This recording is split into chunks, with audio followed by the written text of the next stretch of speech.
Welcome back to another training. Today we are chatting about deprivation and hopefully wrapping up this section on deprivation. And I think this is just a perfect way to wrap it all up. Many of you probably don't want to hear this, but deprivation is a state of mind. Many of us don't live in a state of true deprivation, meaning we don't live in poverty, we aren't destitute, or have extreme hardships. We don't lack for basic necessities in society, such as food and water and shelter. Yet this diet culture has led us to believe that we are in this state. And deprivation may be described as losing something you once had. So dieting, extreme or restrictive dieting, typically tells us that we need to cut out carbs and cut out things like macaroni and cheese and pizza and ice cream. And it doesn't allow for those things to fit into our lifestyle. Even if someone says, yes, this is how it fits in, they're not teaching you how to incorporate those into your lifestyle, which leaves you feeling confused and ultimately in this state of deprivation, because now these new rules don't allow for birthday parties or Christmas celebrations or Thanksgiving and weekend barbecues. So how can we achieve this sustainable weight loss without the feelings of deprivation? I have 3 things I'm going to share with you. Number 1, we have to change your mindset from losing weight to gaining health. This will create a more holistic and positive and sustainable approach, encompassing a number of different ways to actually achieve this, not solely focusing on reducing your food and your drink intake, which will, hold on, let me back up. So we need to appreciate that. Any changes that you make in order to lose weight, that needs to become permanent. So slowly introducing new habits and food will allow you to enjoy the process and make it much easier, because essentially what we're doing is we're crowding out the old and bringing in new things, right? More positive things that are aligning with your health goals. In that regard. Now, one of the other things that I have found very interesting for many years is this idea, this concept of not having weight loss, because psychologically we're losing something, right? And your brain still wants to go after the thing that you are losing. And so when we talk about gaining health, or we talk about releasing weight, and letting it go on, move through you, right? So in order for us to achieve that sustainable weight loss, we're essentially crowding out the bad and bringing in the new so that there's no gaps. Moving the thoughts to, for example, to include exercise as a stress reliever versus participating in it because it's a form of punishment or weight loss. That will ultimately change your willingness to exercise from a negative experience to a more positive experience. So that's number 1, is creating those different mindset shifts and changes.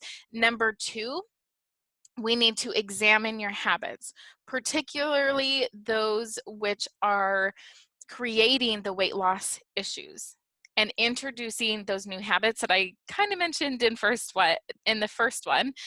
We tend to spend most of our energy eliminating these negative habits without understanding that introducing new positive habits will gradually override the negative ones without creating those gaps or without even realizing it. Those positive habits, such as listening to your body when they are signaling the fullness when you're eating, or simply eating more mindfully, are simple habits with potentially huge positive impacts. Number 3, become aware of any beliefs mindset and thought patterns which are holding you back. Changing these are challenging, whether they are very relevant or whether they are supporting you in achieving your goals and weight loss, right? So becoming aware of simple things like, well, when you get older, you put on weight, or when you get older, your body stops working, or when you this, that, and the other thing. And if you are looking for that validation, you're going to find it, right? So for example, my grandma was about 70 years old, and she was diabetic, and she had all kinds of health problems, and she started slowing down, and every year she got pneumonia and bronchitis, and she'd be hospitalized.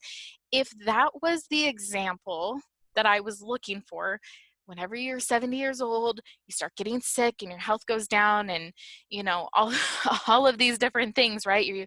You spend time in the hospital. Like, I'm going to find that validation, and that's going to become my beliefs, that's going to become my mindset, and those are going to be the patterns that I am establishing for myself, versus looking for evidence like my husband's grandma. And you guys, I talk about her all the time because I'm so enthralled with who she is and what she's done and her life. So she's 97 years old. She is healthy. She rarely goes to the doctor. I mean, like never, maybe once a year for her annual checkup. And she's super healthy. She golfs all the time. It wasn't until she was about 93 that she started using a golf cart. Before that, she would walk all the holes, and she would do anywhere from 9 to 18 holes pretty much 3 to 5 times a week, which is incredible, right? And so for me, instead of looking for the negative mindset and patterns of people, you get old, you get overweight, you have diabetes, your health starts declining, you're spending hours in the doctor, versus the example of being 97 and healthy, and she's going to die of old age versus health, right? Because she eats mindfully, she eats consciously, and she supports her body in the appropriate amount of movement, and that's just the way she lives. So I want you guys to start to think and do some digging, like we talked about in some of the other trainings. Question everything. Why am I doing this? Where has this belief, where has this mindset come from? If you are consciously reframing these ideas, these are going to create new positive and supportive mindsets to help you achieve the outcome that you're looking for. And in this case, one of the things is weight loss. And so there are 2 techniques I want to share with you today. You may or may not be familiar with these things. They may be brand new, or you may have heard of them. There may have been some introduction, whatever it may be. Either way, these are extremely powerful tools in helping you change and overcome the state of deprivation. The first one is EFT. EFT stands for Emotional Freedom Technique. This is an alternative treatment to physical pain, emotional distress. It is also referred to as tapping. So you may be familiar with this. And this is like a psychological acupuncture. So kind of Chinese medicine type stuff. And according to the developer Gary Craig, there we go, a description of the energy causing the negative emotions and pains, right? I said that wrong. This disrupts that energy, causing the negative emotion and the pain to be disrupted, and therefore allowing new thoughts, new beliefs, new patterns to come in. So EFT has been highly studied in remapping cognitive behaviors and found to be a positive treatment in things like PTSD, and they have found specifically for PTSD, people who are ex-military or in the military who struggle with very severe PTSD, and medication and things aren't working for that, they are finding that EFT or tapping is more effective, and they're getting results at over 70% of those veterans being able to clear up that PTSD using the EFT. Same thing for anxiety, depression, and so forth. One of my favorite people to follow on YouTube is Brad Yates. His videos are free, and he has tapping videos to help you overcome things like food cravings. He has another video on creating happiness beyond belief and allowing love. And I will be linking up those 3 videos for you to check out. Most of them are under 10 minutes. I think all 3 of those are actually under 10 minutes. Where he's teaching you these processes. And those are the 3 big things that I have found with weight loss. Food cravings, right? That's a big one because we think we need certain things. Another one is with overeating is we don't allow ourselves to be happy. And then the third one is not allowing love of yourself, allowing other people to love you, because there's guilt and shame and embarrassment, and we don't deserve these things, and on and on and on. We have built up these false beliefs around what is acceptable and what's not. So those will be linked up for you. You can choose to use them if you want. I know they seem a little bit weird. The thing with EFT that I have to tell you though is you don't always see the results right away. It's usually you continue to do it and you're like, oh, wow, this is really shifting in my life, because there's such small changes, such small shifts, and we're slowly disrupting patterns and habits and things in our life in order to create the reality that we want. But in order to create the reality that we want, we have to disrupt the pattern, and we have to question everything, right? It starts with that self-awareness, and that starts by questioning. The second thing or technique that I want to share with you is this idea of acting as if. This is a technique they use in therapy and psychology when you don't have the beliefs to act in a specific way. So when we apply this to the state of deprivation, I want you to test out acting as if you are not deprived. So what would you do if you never felt deprived about food again? How would you act if you had total food freedom and could eat as much as you wanted, when you wanted it, and knowing for certainty that it would always be available to you?